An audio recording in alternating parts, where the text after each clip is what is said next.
Gate a chance to win a mobile phone. कैसे? मरहम के YouTube channel को subscribe करें, बेल के आइकन को प्रेस करें और 2 मिलियन सब्सक्राइबर्स तक पहुंचने में हमारा साथ दें। तो अभी तक सब्सक्राइब नहीं किया? जाओ यार सब्सक्राइब करो।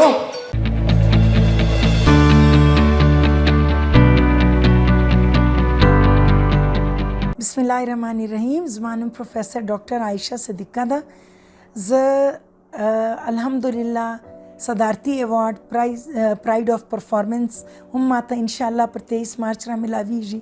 नन زما د ویډیو دا مقصد ولو چې زه خپل د خوندو سره د دانو په باره کې چې وای دانی دي، دا دانی د اوبو دوم کېدای سي، په دې کې وینم جمعي کله کله، په دې کې نوونه هم جمعي کله کله، او دا دانو کې کله کله اوبه هم وي. د دانه که د اوبو غي یعنی سیسټیک دانه په الټراساوند کې موږ ورته وایو دا سیسټیک دانه ده. د هغې سایز که تر 8 سانتي میټره کم وي، 2 واره علاج 3 واره علاج باندې دا انشاءالله سمیږي.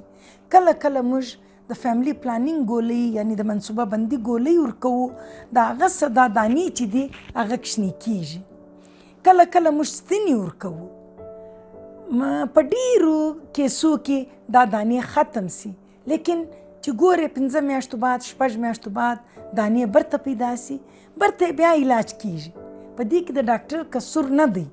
هغه شی چې دانه پیدا کوي هغه شی په بدن کې موجود دی، هغه نو موږ د وینې څه نسو کشی، نو هغه دانه برته هم پیدا کېدلی سي. د اپریشن بعد هم دانه برته پیدا کېدلی سي. چې دانه موږ لرې کوو نله اکثره ورسره ختم سي او ښځه د یوې نلې څخه پاتې سي.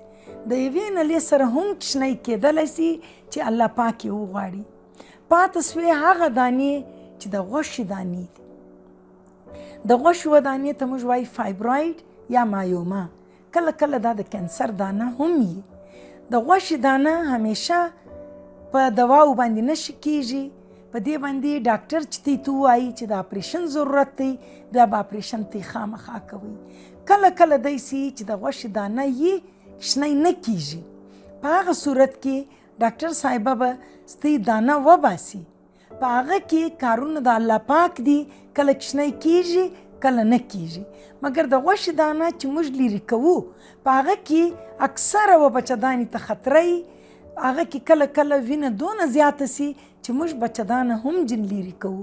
کارونه ګر د الله غدي، لیکن نن دا زما په ویډیو کې زه وتی ته دا وایم که کوچنۍ دانه ده و یوه خواته ده، لږ صبر وکئ، په دواو باندې ښه کېږي.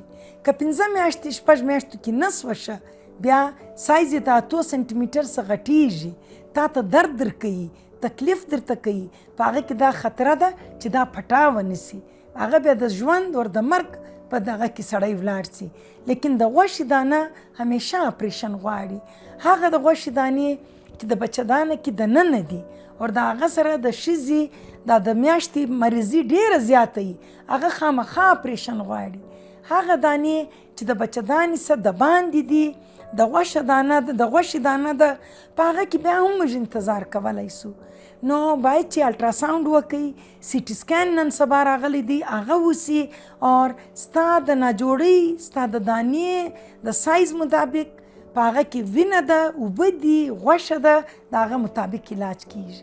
ډیره مهرباني، خدای مو خوشحاله لره.